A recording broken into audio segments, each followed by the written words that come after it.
Hi, and welcome to another episode of Money Talk, where we not only talk about our money, your money, their money, how to manage money, how to attract more money, but how to be in the right state of mind so that you are getting that money. It's the holiday season and it's so much fun. You're in the parking lot and you're waiting for that parking spot. You even put your blinker on, and just as that car pulled out, another one pulled in. What do? Oh, the rage, the outrage of it. It's just insane. Or you're in the store, you see something and you want to get it, or you see the line and the line is crazy. Is this the time for us to make a pause, or to make the kind of changes where we can have a calm and quiet peace of mind even in the midst of chaos? Well, you're going to find out. So I've got two questions. Can you stay tuned? Can you share with your audience that which you know is great for them and they need to hear? I'm kicking the dog. I'm sorry. I don't have anger. What are you talking about? Well, it's time for a pause. And my guest today is none other than Kim Groshek. And Kim is going to talk to us about how to take a pause so we don't kick the dog.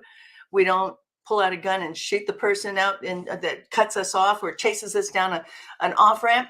This is the time for us to really take a moment and think about, what are we doing? What is our intention? So my second question is, stay tuned, because I need you to be here to hear this. Can you stay tuned? Can you be right back? I will be.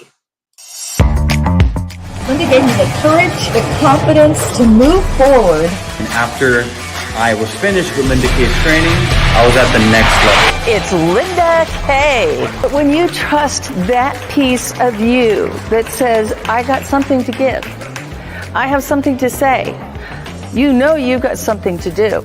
Get on your feet, shake your hands in the air. Welcome to the stage, Linda K.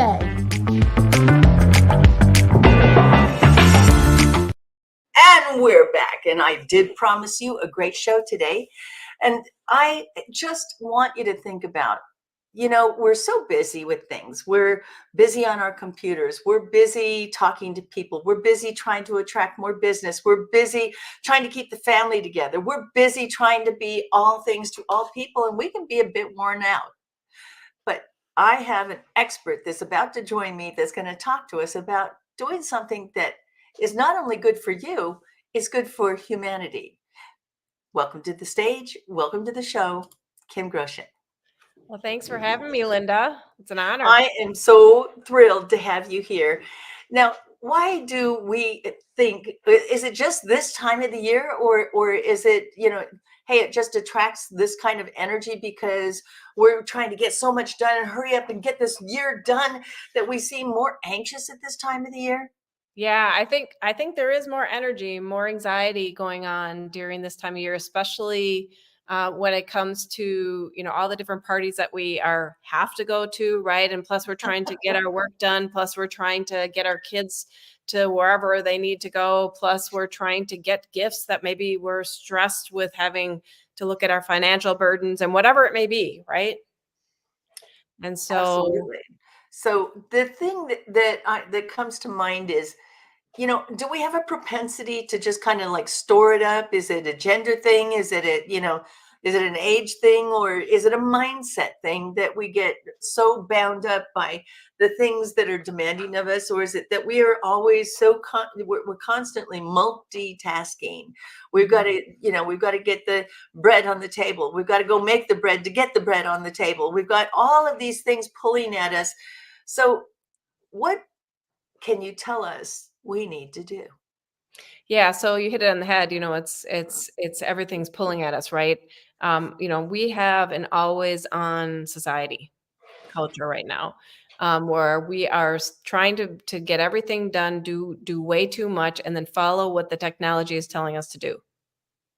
And so Break that down just a little bit. Stay right there. Don't you move off so quickly. You just said a whole bunch. So, we're in the attention deficit society as well. And I hate the fact that we're compared to it, but isn't it true that things are pulling at us for our attention? I don't want to think that we have the attention of a goldfish, which is roughly 7 seconds. But I always tell people, get to the point and get your whatever it is you're going to say so you can grab somebody's attention and hold it. But that isn't the problem, is it? Well, here's the deal. I'd like you to just take a moment, Linda, and just take a deep breath and just pause and just settle for a moment. So, the thing is, this is the thing that we need to do. And it's really wild that, and I say wild because I work with a lot of clients who struggle with even pausing. Because the thing is, it's always looking at, oh my goodness, now I got to add something more to my calendar. Oh my goodness, now there's more to do. But in reality, when you pause, you actually uncover more time for yourself and you actually uncover more about you. And Now, that is I so. noticed something just now. When you said breathe, I felt like things in my brain tingled just a little bit Mhm. and I slowed down. So part of that is just the oxygen that we're getting to the brain because when we're racing, we're really, we're taking shorter breaths, our minds are racing, and that momentary pause of just taking that breath gave me that moment of pause. But you were also doing it very deliberately in the pacing of your conversation with me, which Mhm. is forcing me to slow down also. Now, we're not going to put the audience to sleep because that will be in the wrong state of mind. Unless we're going to do a meditation, which we'll talk about in a bit. Mhm. How did you get to this? What brought you to this point, Kim, where you said, I'm just looking at society, I'm looking at the overwhelm, and that term is so overused, but it seems appropriate for the conversation that we're having. Well, it's a story, so it's gonna take a little bit to draw you in here. I know that you want to go fast on these things, but this is really critical to start from the beginning Then and we're get going to take you started. there. Take us there, Kim. So when I was a child, my dad was a computer operator, and I used to go to work with him. And I was fascinated by these computers that were wall to wall. Now they aren't like that. Well, you do have facilities that have it now, but it's very different. And I used to just love typing on the keyboard and seeing these little hole punches that would come in. And my mom could make these really cool Christmas trees and stuff. It's so fun. And it turns out that I ended up becoming a computer scientist, cognitive scientist by trade.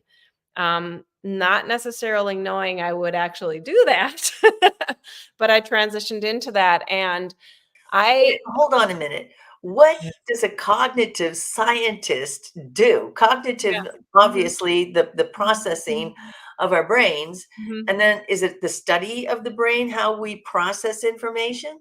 Yeah. So it's actually the study of the brain, but you actually translate it into artificial intelligence.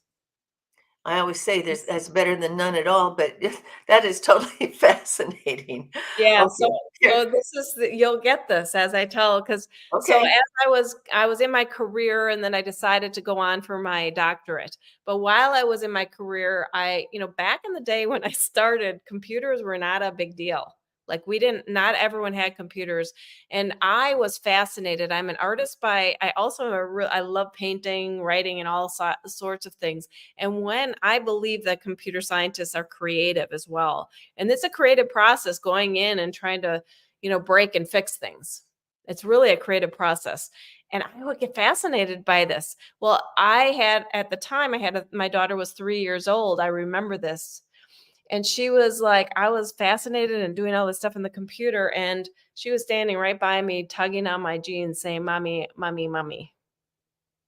And So, and our kids tend to do that. I mean, I can relate to that, Kim, because as a pianist, I would sit and play the piano, and I could be absorbed in this for hours. But just the sitting down, just the very beginning of me playing, my daughter Elena used to come and she wouldn't just tug at me; she'd start crying. yeah. And as a parent, that tugs at your heartstrings. You're like, okay, I got to stop what I'm doing. Yep. And that's exactly it. It made me realize that I could get absorbed quickly into all of this. And so I was very, I'd always put myself out here. I always taught my daughter this. I teach all of the people I work with, looking outside of yourself and making sure you look at yourself objectively, because it's always subjectively. You can see how you're doing things objectively as looking from the outside. And so, fast forward a little bit when social media started to hit the ground, and I was always the first person doing anything in this stuff, right? Riding the wave. And I found that even fast forward more, that I'd wake up in the morning and I'd go right into social media, and a few hours later, I'm still in it. You've been sucked down the vortex, Yeah. right? So I here's the mean, deal. and which is interesting because many people won't admit to doing that for a few hours, but we know that it does do that to us because it's such a Mhm. distraction. And we think we're getting something done. We think we're watching something, we're reading something, we're learning something, but what are we really doing? That's a good point. And so at that moment, I realized that I needed to take control of the situation because it was starting to consume me. So I deactivated my account, and I actually deactivated this for a whole year.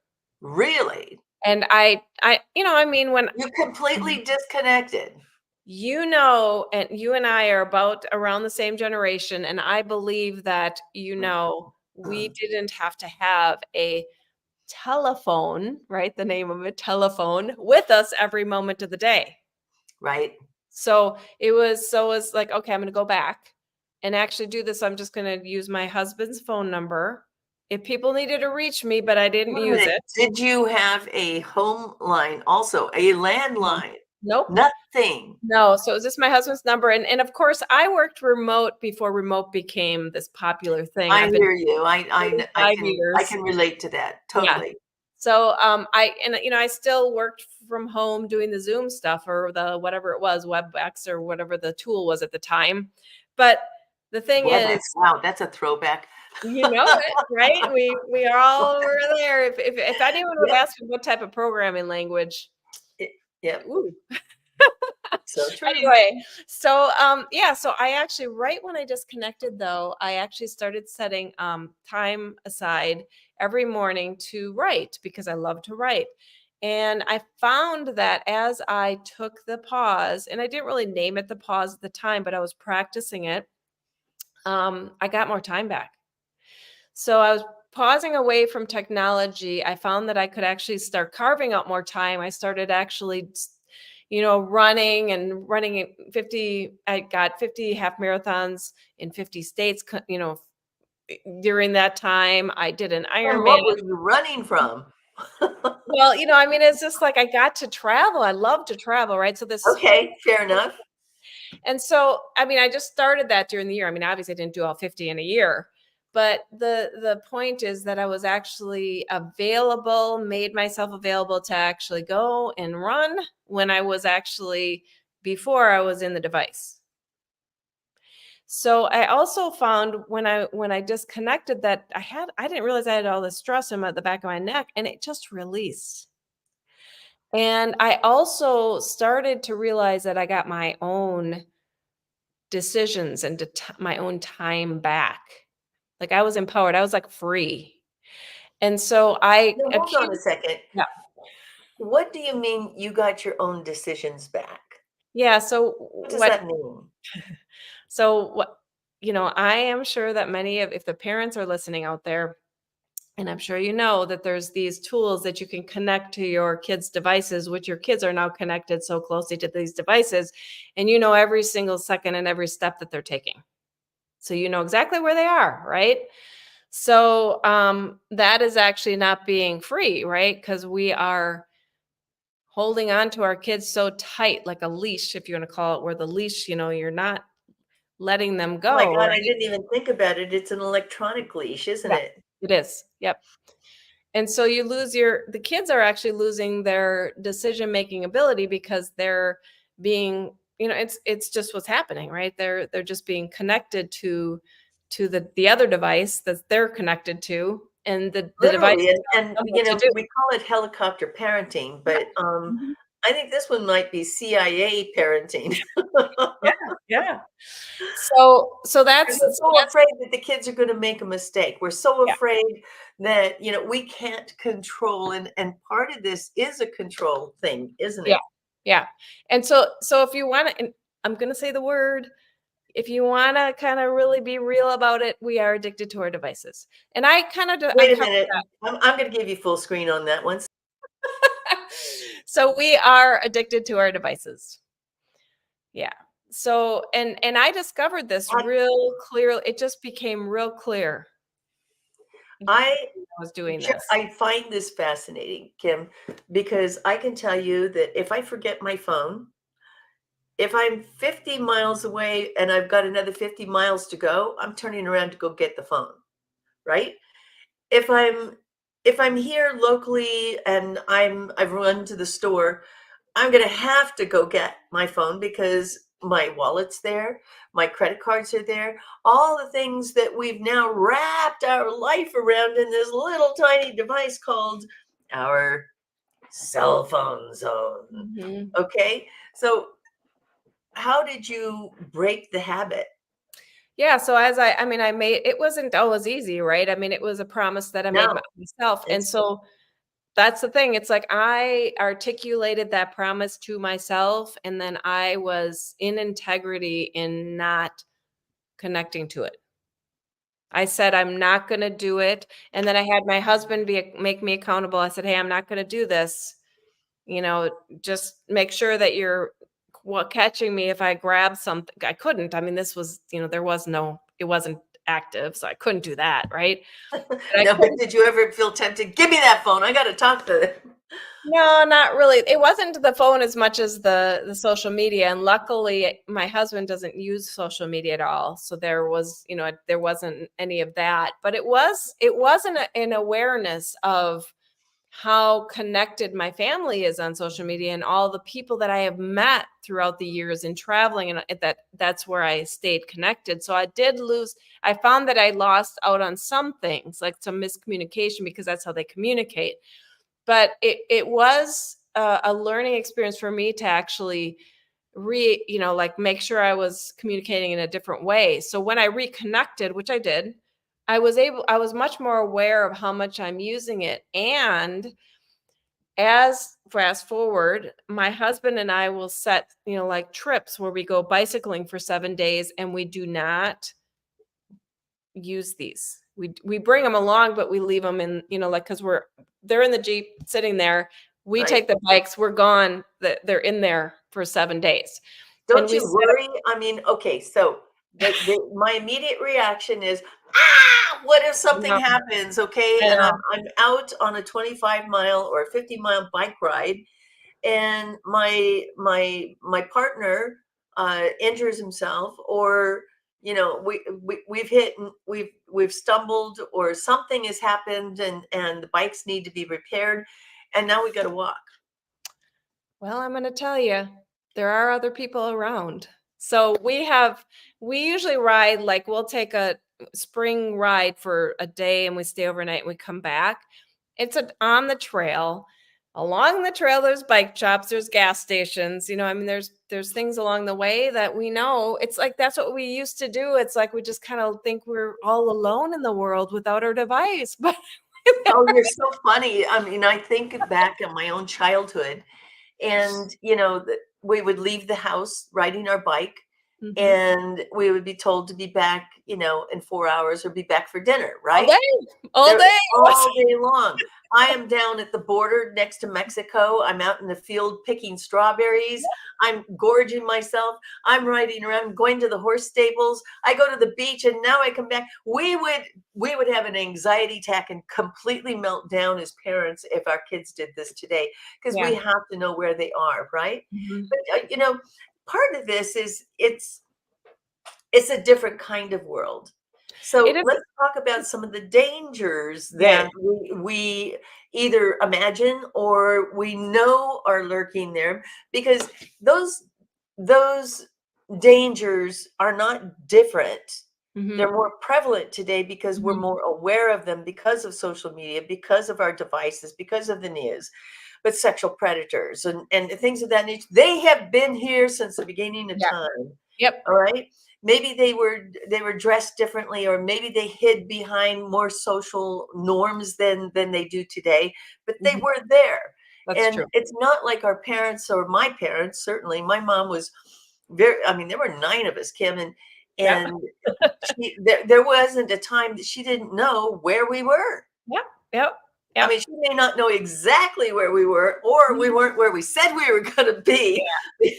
There is that. But we have to behave in such a different way. Our society has taught us to really be more urgently aware, urgently caring, and urgently concerned. So, how do you break free from all that? Because it isn't just the device. We've now been Mhm. conditioned to behave like this. Yeah, so this is what I teach. This is called the shift. And this is I have actually a framework that I teach each person ways to look at themselves objectively and catch triggers to readjust their behavior, being anger management, stress management, fear management, you name it. It is everything, all feelings can be looked at objectively and can be shifted. That's why I Let's call it the talk shift. about anger management and Mhm, triggers around that. You know, we're in the holiday season. We're going mhm, to be visiting with family, and we're seeing more family today than we did in the last couple of years. We've got more traveling. We have to go through airports. We've got to, you know, we've got all kinds of distractions all around us, and people cutting us off because they've got to get someplace right away. mhm, Our anger is triggered, and I like to call it flash anger, because my mhm. anger's over with. I scream at the driver, "You moron," and then it's over with, right? I'm not the person that's going to go chase somebody down and go cut them off, but we see it all the time. What say you about anger management and our triggers? Well, I'm gonna say that first of all, that anger that you say that you just get rid of, it really becomes stress because you just sat in that car and then you did the Kim, you short. did not need to tell me that. Now I'm really stressed out. No, I'm only kidding. Yeah, I mean, I think that you kind of put it aside flippantly because it's like, okay, well, I'm not one of those people, but you have anger. And I think what we're doing is, and that's why pause is so important as part of this whole process, is because we step over specific little things. And then what ends up happening is our body is absorbing all that stress because we're constantly stepping over when stress happens. And our muscles are holding all that stress and we're never dissolving it. And then our bodies are getting sick. It's very true. And so, that, I'm bothered by that. yeah. I like to think that my anger is flash anger and it's over with, because I'm not going to take that back to I'm not going to take that throughout my drive. I do a lot of commuting between San Diego and Los Angeles, and if something happens at the beginning of my drive, I'm not thinking about that 20 minutes later. Right. It's If not somebody asks me we're how meant that to drive was, but you're saying in that moment that was there, it created some sort of a lapse in the yeah. synapse, or something that went on in my cognitive processing. Yes. Something happened. Tell Yeah. me how that happened, and tell me what I can do about it, Yeah, so here's the deal. So your mind, you're saying, okay, well, I let it go in my mind, right? but your muscles are also a mind. Your body is all one, by the way. And we've been trained how many years ago? There's a bunch of research around this showing why we split our body up in three. The mind. What? Wait a Yeah. minute. The mind, body, spirit, is that what you're talking about? Yeah. Yeah. That We are they could one. somehow or another exist in other places independently of this one? Well, we think it does. I mean, if you just said, right? I mean, it's real. You got it. I mean, Right? so see, because you just said it. You said, it's okay. It's out of my mind, so it's gone. Because you thought, Right. okay, and it's just what it is because we were taught this.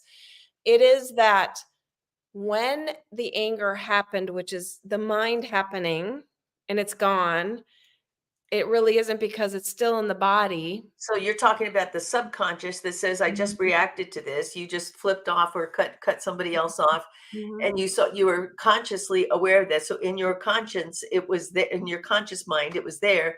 But Mhm. now in your subconscious, it's which is 90% of our behavior, by the way, Yes. it is still acting this beast of a Yes. person out. Yep. That is depressing. Resonating, yeah. That is So that's why it's so critical that even though I mean, I agree, it's like this little anger is like, you're saying, but those little angers build up in your body. And the approach of just letting when the trigger, there's several triggers that happen, right? When anger happens or when sadness happens or fear or whatever, there's all kinds of right. triggers. But when the trigger you actually objectively catch the trigger and can look at it from different angles through this framework and then just let it go. It doesn't even go through your body. It doesn't ever So happen, you talk know? about the framework for a second, because I know you've done a number of challenges and you've got some Mhm. things for our viewers and listeners today, which we'll get to in a little bit. But talk to me about the framework, because I find it fascinating that we've got triggers for scarcity, for fear, for anxiety, for anger, for do we have a trigger for love? Yeah. Is there any positive out of this? Well, yes, there's triggers for all of that. However, the you can use a framework for anything. You could. But what I write about and what I focus on is all of those things that are causing the holding of the negative trigger, the things that are being triggered that are negatively that are being held in your muscles and in your body. And you might even notice, I don't know, if you have maybe some kind of sickness in maybe you feel some kind of pain in your arm or and I say sickness, right? Or maybe some really strength, really hard feeling in your heart or in your throat. That is all the constraints of the anger that stays within those muscles. And there are actually experts out there that will actually, kind of do this muscle therapy. I love that Mhm. because, um, as you were talking about that, I'm thinking, I'm not physically sick, but I feel like I've got a knife in my back, and I've had it in my back for a couple of days, and I'm thinking, what did I do? What anger did I have? What disappointment? What anxiety was I carrying around so that I have the weight of the world on my shoulders? Well, the shoulders left through some through some meditation and some other exercises that I do. But Mhm. in the blade of the right side of my back, that's where I carried stress. And I'm like, I don't know how that got there. I don't know why it's there. How do you become aware of what is causing the trigger spots or the hot spots or the anger spots or Mhm.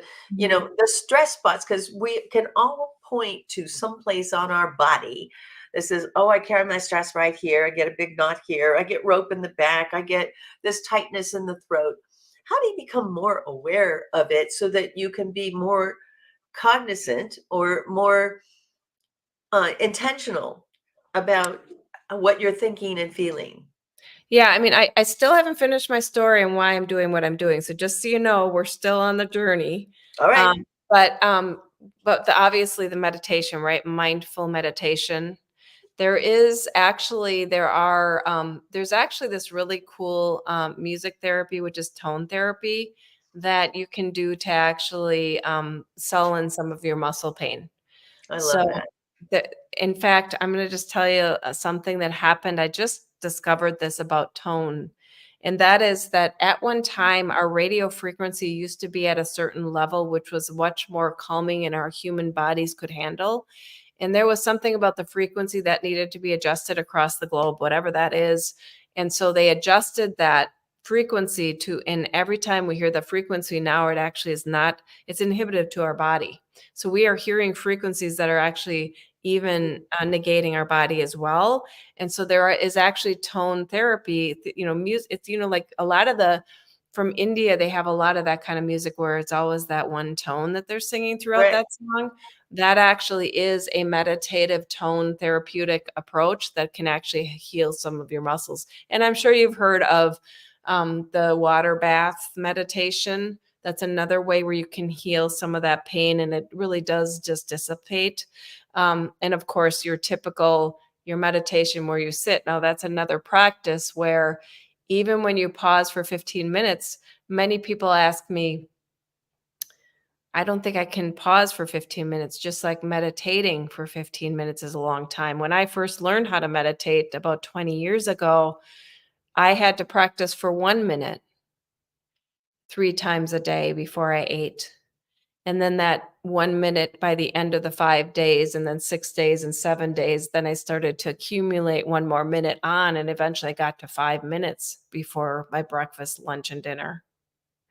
So it just takes time to accumulate that. For the pause, it's not that you just take 15 minutes, because maybe it's really uncomfortable to just disassociate yourself from your device that you're kind of addicted to.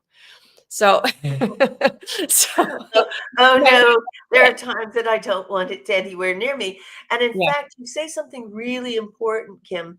It's important for me to keep the devices away from me. I actually had yeah. problems sleeping, and I worked with Mhm, somebody that does wave therapy, and we mhm, tested the wall that my bed was on, mhm. and the wall was full of all of these electronics, Yeah, which was keeping me from being able yeah, to sleep a yeah. peaceful sleep. I moved Mhm, the phone out of the room, I moved the TV to another wall, and all the other things, and I started getting I wasn't sleeping longer, but I was having deeper levels of sleep, and that helped me a lot. yep. You know, we think that we cannot let go, but we really can, can't we? Yes, and we really do need to. It's necessary. Some people might think it's not.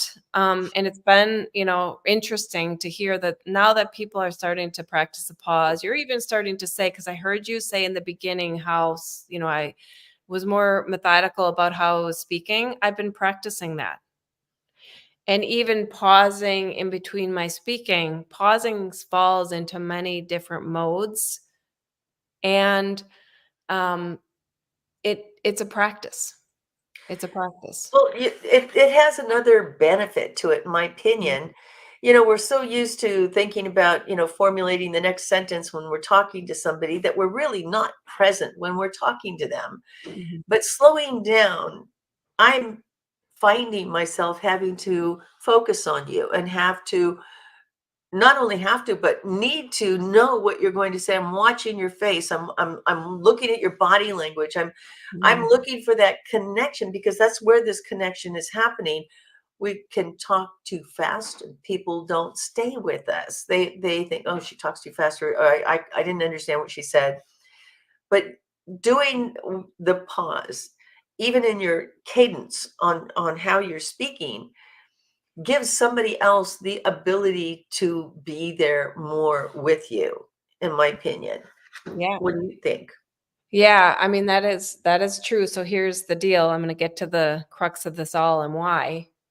So if I wouldn't have been practicing the pause, I probably would not have seen this. But it was only a few months ago, about probably 6 months ago is when this all started. I was reading an article, and this young man, he was about 16 years old, a promising football player. He had a scholarship and everything. I mean, this is really unusual. And he found this girl on social media and fell in love with her. And it turned out that it was an older man fishing or something like that. And at that moment, I saw that he had committed suicide because he was so embarrassed and he didn't feel like he could talk to anyone. And so then I said, this is enough. Enough is enough. I have seen this throughout my career working on my doctorate. I actually was going to write back in the day when you ask about cognitive science, I was going to write attitude in a computer. Back then it wasn't in there. And so I just, I had to do something. I predicted it back then that this was going to be the way it is here today. It wasn't like that back then. And I could see the trend, and so here it is, and I said, with all the other stuff that happened, this wasn't the only thing, right? And I just said, I have to do something. And knowing what I practice, I only teach what I know, what I practice, right? And what has been validated, because I brought in 300 people to practice the pause for 5 days. I had 42 experts. And at that moment, they saw such a shift in their lives just in 5 days that I just continued forward. And so now this is a movement. This is brought into companies and schools. I work directly one-on-one with people to help them not support them and not stepping over the important things, which is, and I call it the black hole, stepping into that black hole. And I'm with them while they're in the process of, learning about and uncovering some of those things that they're stepping through. And, it's just so important right now. I think we just haven't taken that moment to really pause and really just be in the uncomfortable, or be in the silence, or be in the boredom, to be creative. I think that's totally fascinating. You know, hearing you say what prompted you to do something, we all have that aha moment, that one thing that prompts us to say no more. I'm not going to tolerate this anymore. And for all of us in our businesses, Kim, it's different. But the fact that this young man felt the kind of shame that he did, I think hits a deep point for me, having lost somebody in my own family that must have felt shame about something that I'll never know about, but took his own life. And those things really stay with you. They rock your life. This is 22 years ago, my brother took his life, and it still stays with me today.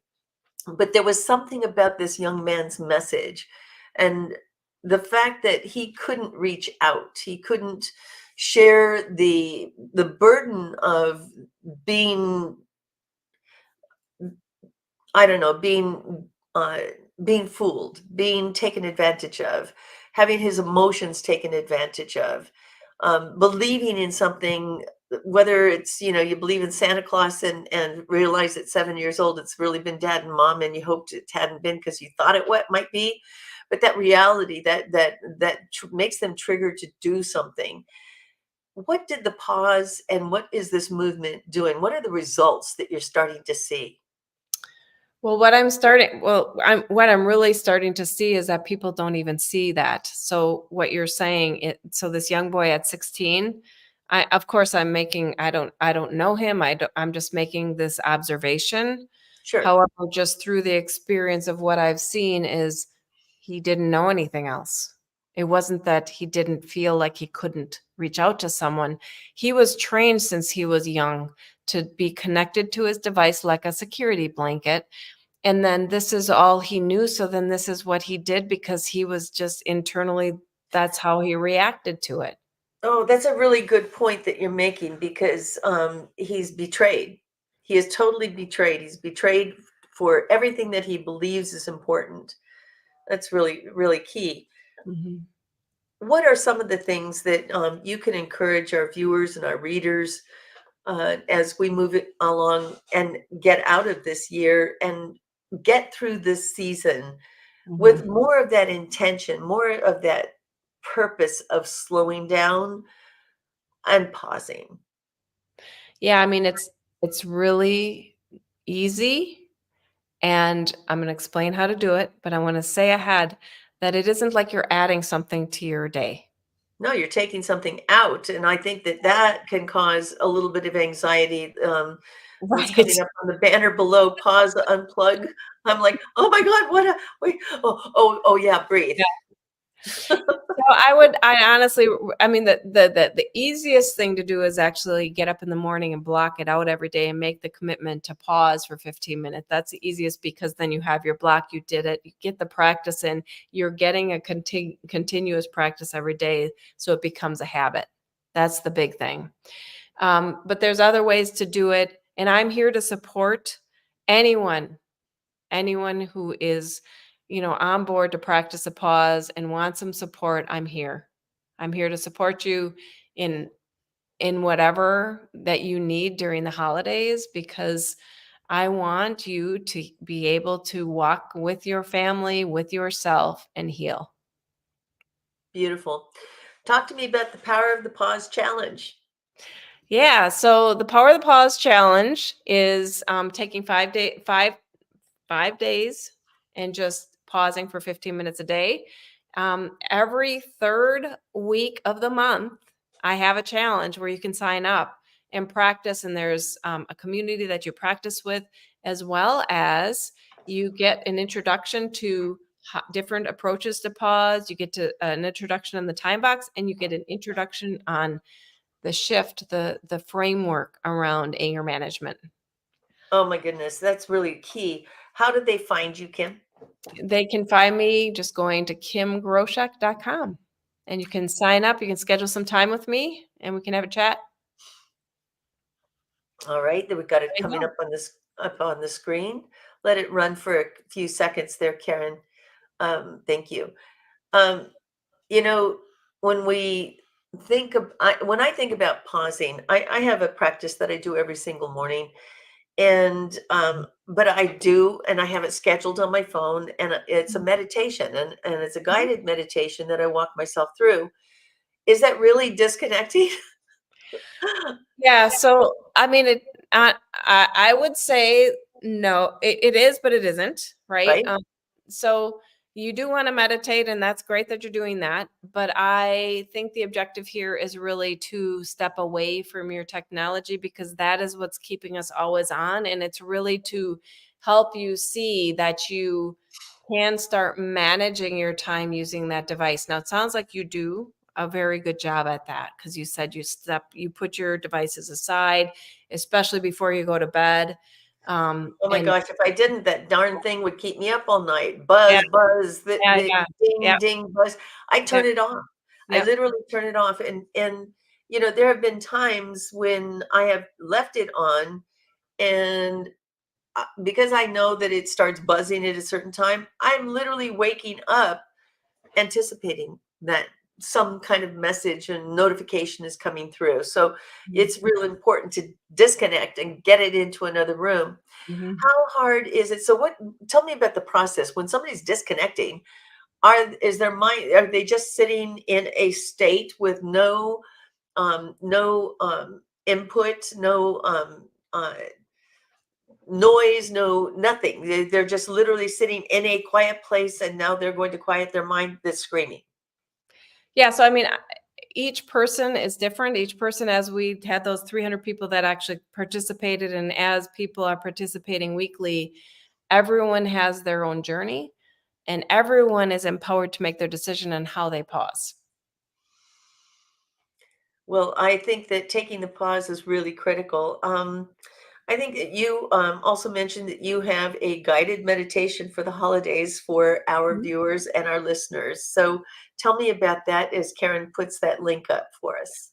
Yeah, so the guided meditation is it's basically you just are taking a pause and you're laying in a very comfortable position, and then you'll just follow the prompts through that meditation, and it's only 10 minutes. 10 minutes, Mhm. and try not to fall asleep on it. And it's I okay was that you do. It's okay that you do. it doesn't matter if you do or you don't. It doesn't matter. Yeah. Give it to us because I'm not seeing it come up on the screen, Kim, so we can get them to it.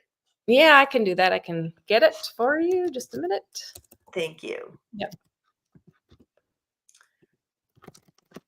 And of course, I'll post it in the Facebook and LinkedIn, and so everyone has that, because being able to literally detox your system from the things that are triggering us, whether we got the lights on right or we didn't put the timer on, the turkey's not in the oven, the commands and demands that we have of ourselves that we want to put in, it can be daunting, So absolutely here's daunting. something I can leave you with today, each of you, during the holidays, especially when you have the turkey basting and you have Kelgan take me away. in the kitchen. Right?